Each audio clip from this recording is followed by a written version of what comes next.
Hi friends, Mahanadi இனி வரும் காலங்களில் என்னென்ன நடக்க போகுதுன்னு பார்க்கலாம். காவேரி விஜய்கிட்ட கெஞ்சி கெஞ்சி கேட்குறாங்க. இங்கே பாருங்கள், எதுக்காக நிவினை வந்து யமுனா கல்யாணம் பண்ணிக்கணும்? யமுனா அவளே வேணாங்கிறா. நான் அவனை மறந்துட்டேன். நீங்கள் சொன்னது எனக்கு ரொம்ப பிடிச்சிருக்கு மாமா. உங்கள் பேச்சை இனிமேல் கேட்குறேன்னு எவ்வளோ அழகாக சொல்கிறா.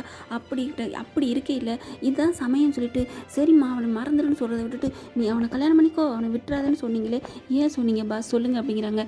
நான் தான் சொன்னேனே வா வீட்டுக்கு போகணும்னு சொல்லி வீட்டுக்கு கூட்டி போகிறாங்க. போகையில் தாத்தா கேட்குறாரு, வீட்டுக்கு போ நகையோட வீட்டுக்குள்ள நுழையிலே, என்னப்பா நல்லா இருக்கா அந்த பொண்ணு? அதெல்லாம் நல்லா இருக்குது தாத்தா அப்படிங்கிறாங்க. அப்பாடா இப்போதாப்பா நிம்மதியாக இருக்குது, நானே பயந்துட்டேன் தெரியுமா அப்படிங்கிறாரு தாத்தா. அதுக்கப்புறம் சரி வாங்க வாங்க அப்படின்னு சொல்லி விஜயை கூப்பிடுறாங்க. என்னம்மா காவேரி கொஞ்சம் இருமா, நான் ஒன்று ரெண்டு விஷயம் கேட்கங்காட்டிலையும் மேலே போகிறேன். இல்லை தாத்தா எனக்கு அர்ஜென்ட் தாத்தா, தலை வலி வந்துடுது, எனக்கு விஜய்கிட்ட ஒன்று கேட்கணும், நீங்கள் வாங்க பாஸ் அப்படின்னு இழுக்கிறாங்க கையை பிடிச்சி. இரு காவேரி, தாத்தா முக்கியமானது கேட்குறாரு அப்படின்னு சொல்லி ரொம்பவே ஓட்டுறாரு. காவேரியை இழுத்து அடிக்கணுங்கிற காண்டியை. அப்புறம் பாட்டி எனக்கு தலைவலிக்குது, காப்பி கொடுக்குறீங்களா? இருடா பேரண்டின்னு உட்காடுறாங்க. ஐயோ நேரங்காலம் புரியாமல் இவர் பண்ணுறாரு அப்படின்னு காப்பியை வாங்கி சீக்கிரம் அவங்களே போய் ஊற்றுறாங்க. ஊற்றிட்டு வந்தாங்க குடிங்க அப்படிங்கிறாங்க. அடடா எவ்வளோ பயபக்தி பாரு. அதெல்லாம் ஒன்றும் இல்லை, மேலே வந்து அந்த உண்மையை சொல்லுங்கள்.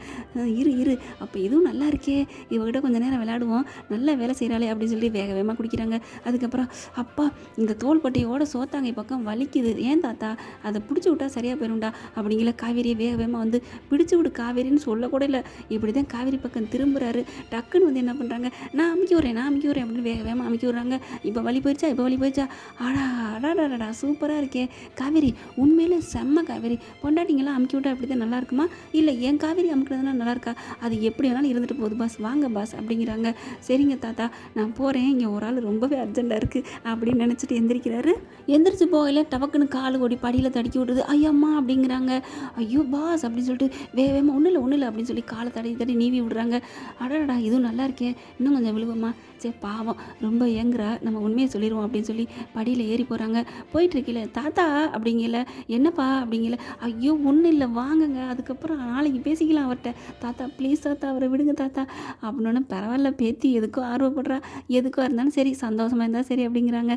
அதுக்கப்புறம் வாங்க ஐயோ நில்லுமா, தாத்தாட்ட ஒரு விஷயம் பேசணும் அப்படின்னு, நாளைக்கு பேசிக்கலாம் அப்படின்னு பிடிச்சி அப்படியே முதுகோட தலையை முட்டிக்கிட்டே தள்ளிக்கிட்டு வராங்க. அதை பார்த்துட்டு ராகினி வெளியில் வந்து சே சின்ன பிள்ளை மாதிரி விளையாடுற பாரு அப்படிங்கல. ஏய் வாயை மூடுறி, ஏதாக இருந்தாலும் எப்போ பாரு அப்பப்போ வந்து ஒரு பஞ்ச் டைலாக் விட்டு போடுறது, இதுக்கு தான் நீங்கள் கல்யாணம் பண்ணிட்டு வந்தியா, போய் உன் புருஷனை திட்டுற வேலையை பாருடி போடி அப்படின்னு சொல்லிட்டு நீங்கள் வாங்க பாஸ் அப்படின்னு இழுத்துட்டு போகிறாங்க.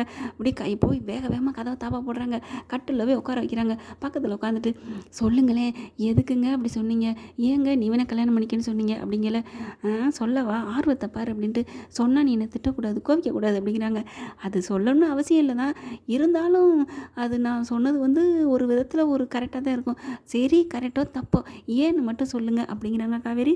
இல்லை காவேரி அது வந்து நிவின் வந்து சொல்லுங்கள் எல்லாம், ஆனால் நீ என்னை திட்டினேன்னா நீ யமுனா வந்து திட்டணும் ஏன் அப்படிங்கிறாங்களா. இல்லை யமுனா வந்து ராகினிக்கும் அஜய்க்கும் கல்யாணம் நடக்கூடாதுன்னு நிவின் வந்து விஷயத்த சொன்னான்ல. ஆமாம், அப்போ யமுனா என்ன பண்ணா சொல்லாமல் மறைச்சிட்டா. ஏன் மறைச்சா, நிவின் வந்து தனியாக இருந்தால் தான் அந்த ரூட்டு கிளியர் ஆகும், ராகினி வேற ஆள் கல்யாணம் பண்ணிட்டா நமக்கு வந்து நிவின் கிடப்பான் அப்படிங்கிற ஒரு எண்ணத்தில் தான் அப்படி பண்ணாலா. அப்போ அது சுயநலமா பொதுநலமா, அது என்னமோ நலமாக இருந்துட்டு போகுது, இப்போ எங்கே சொல்கிறீங்க, அதில் தான் என்னோட இப்போ சொல்ல போகிற பதில் அடங்கியிருக்குமா அப்படிங்கிறாரு. என்னவா இருக்கும், சரிங்க விடுங்க, அது வந்து அவரோட நல்லதுக்கு தான் பண்ணியிருப்பா, தான் ஆசைப்பட்டவன் கிடைக்கணுண்டு, அதுக்கு என்னங்க இப்போ அப்படிங்கல. அதே தான் அன்னைக்கு கூட நான் காவேரி தப்பாக நினச்சேன், கல்யாணம் பண்ணி விட்டு வந்துட்டாலே அக்கா வாழ்க்கை கூட பரவாயில்ல நினைக்கலையே அப்படின்ட்டு. ஆனால் இப்போ தான் தனக்குன்னு வந்தோன்னே தலைவலி பல்வலி தனக்கு வந்தால் தெரியும்னு சொல்லுவாங்க, எனக்கு இப்போ இடிச்சுக்கிறது சந்தோஷமாகவும் இருக்குது அப்படிங்கிறாரு. என்னங்க சொல்லுங்க அப்படிங்கல.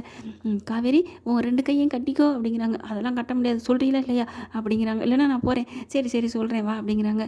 அதுக்கு யமுனா மாதிரி தான் நானும் ஒரு சின்ன இது, என்ன யமுனாகிட்ட நிவின் கல்யாணம் பண்ணிட்டா எனக்கு ரூட்டு கிளியர் ஆகும், நான் நிம்மதியாக இருப்பேன்ல அப்படின்னோடனே, அட்ட பாவி மனுஷா இதை நினச்சிக்கிட்டு தான் நீங்கள் சொன்னீங்களா அப்படின்னு அப்படியே பெருமூச்சு விடுறாங்க. பத்திர காலியாகிறாங்க. காவேரி நான் அதெல்லாம் நினைக்கல, அப்போ நானும் மனுஷன் தானம்மா, அந்த நினப்பு வந்துச்சுடா, என் தங்கம் செல்லம் ஒன்றே நான் தப்பாக ஒன்றே நான் நினைக்கல, அவன் பைத்தியம்மா தேவதாஸ் மாதிரி அலைஞ்சான் வைவேன், தனியாக இருந்தானா அந்த பாவம் நமக்கு எதுக்கு, யமுனாவை கல்யாணம் பண்ணிட்டானா அப்பாடா அப்படின்னு நிம்மதியாக இருக்குங்கள. என் மேலே கோச்சிக்காத, உன் தங்கச்சி மட்டும் அப்படி பண்ணால, நான் பண்ணால் தப்பா, உங்களுக்கு வந்தால் தக்காளி சட்னி எனக்கு வந்தால் ரத்தமா அப்படிங்கிறாங்க. இல்லைங்க மாற்றி சொல்லிட்டேங்க ஆர்வத்தில். எனக்கு வந்தா தக்காளி சட்னி, உங்களுக்கு வந்தா ரத்தமா அப்படிங்கிறாங்க விஜய். உடனே காவேரி அப்படியே அப்படியே தள்ளி விட்றாங்க மெத்தையில். விஜயை தள்ளி விட்டு கால் ரெண்டையும் வயிற்றுக்கு நடுவில் வச்சுக்கிறாங்க, 2 காலையும் வச்சுட்டு, ஐயையோ இன்னைக்கு என்ன ஆகும் தெரியலையே செத்தேன்டா அப்படிங்கிறாரு. பார்த்தா அப்படியே சட்டையை பிடிச்சிட்டு நெஞ்சில் குத்துறாங்க. அட பாவி, இதுக்கு தான் அங்கே சொன்னால் வீதியில் அடி வாங்கக்கூடாதுன்னு இங்கே வந்தீங்களா பில்டப் பண்ணிக்கிட்டு அப்படின்னு சொல்லி, ஏன்டா அப்படி பண்ணீங்க, ஏன்டா என்னை பற்றி எப்படி அப்படி நினைக்க போச்சுன்னு அடின்னு அடிக்கிறாங்க. ஐயோ காவேரி ப்ளீஸ் காவேரி, வேணாம் அப்படின்னுக்கிட்டே இருக்காரா. அதெல்லாம் முடியாது, இன்னைக்கு நீங்கள் செத்துற மவனே அப்படின்ட்டு அடின்னு அடிக்கிறாங்க. மண்டையை பிடிச்சி ஆட்டுறாங்க. எப்படி இந்த மாதிரி நீங்கள் சொல்ல போச்சு அப்படின்னு வயிற்றுலேயே உட்காந்துடுறாங்க. காவேரி, இதுக்கு தான் காவேரி நான் வீட்டுக்குள்ளே வரணும்னு சொன்னேன் அப்படின்ட்டு. ஆஹா, நீ அடிக்கிறதோட அணைக்கிற மாதிரி இருக்கே, பரவாயில்லையே இப்படியே அடிக்கட்டும் அப்படின்னு சொல்லிட்டு, இன்னும் ஓயாமல் சொல்லுவோமா அப்படின்ட்டு. காவேரி அது கரெக்டு தானே காவேரி, நிவின் யமுனா கல்யாணம் பண்ணிட்டு தானே எனக்கு கிளியர் ஆகும், இல்லைன்னா நான் பயந்துட்டு இருக்க முடியுமா. அட பாவி இன்னுமா அப்படின்னு சொல்லி வயிற்றில் உட்காந்துட்டு மறுபடியும் அடிக்கிறாங்க. ஏன்னா எந்திரிக்க போயில மறுபடியும் இதை சொல்கிறாங்களா, அப்படியே மறுபடியும் அடிக்கிறாங்க. ஆஹா சூப்பர் காவேரி அப்படிங்கிறாங்க.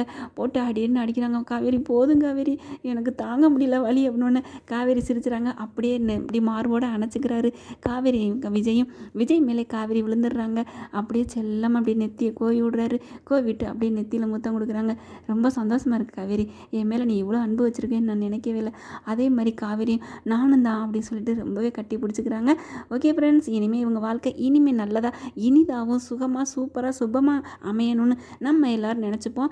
அப்படி போனால் செம்மையாக சூப்பராக தான் இருக்கும். ஓகே ஃப்ரெண்ட்ஸ், இந்த விஜயும் காவேரி இதே மாதிரி இனிமையாக சூப்பராக வாழ்க்கையை தொடங்கினா ரொம்ப சந்தோஷமாக இருக்கும். அதனால தான் இந்த மாதிரி ஒரு கதையை சொன்னோம். ஆனால் டைரக்டர் என்ன நினைக்க போகிறாரோ, வெண்ணிலாவை குறுக்க பூக்க போகிறாங்க. இங்கே யமுனா நிவின் பிரச்சனை முடிஞ்சிருச்சு. அடுத்து அஜய் ராகினியும் கண்டிப்பாக இங்கே வெண்ணிலாவை கூட்டிகிட்டு வந்து கதையில் ஒரு குழப்பத்தை உண்டு பண்ண போகிறாரு. அதுதாங்க நம்ம விஜய் காவேரி ஃபேன்ஸை நிம்மதியாகவே இருக்க விடக்கூடாது அப்படின்னு தான் பிளான் போட்டு கங்கணம் கட்டிக்கிட்டு இருக்காங்க. அவங்க எப்படி கதை எடுத்தானாங்க, நம்ம நல்லதாகவே கதை எடுத்து நம்ம ஃபேன்ஸுக்காண்டி நல்ல பல கதையெல்லாம் நான் சொல்கிறேன். நான் சொல்லணும் அப்படின்னு நினச்சிங்கன்னா நம்ம ஃப்ரெண்ட்ஸுங்க ஓகே தொடருங்க அப்படின்னு சொல்லுங்கள். வீக்காவை பற்றி நான் கண்டினியூவாக பல நல்ல கதையாக சொல்லுறேன். ஓகே ஃப்ரெண்ட்ஸ், இந்த பதிவு உங்களுக்கு பிடிச்சிருந்துச்சுன்னா உங்கள் மேலான கருத்துக்களை பொண்ணான கையில் கமெண்ட் பாக்ஸில் சொல்லிவிட்டு ஒரு லைக்கை தட்டி சப்ஸ்கிரைப் பண்ணிடுங்க. Thank you friends.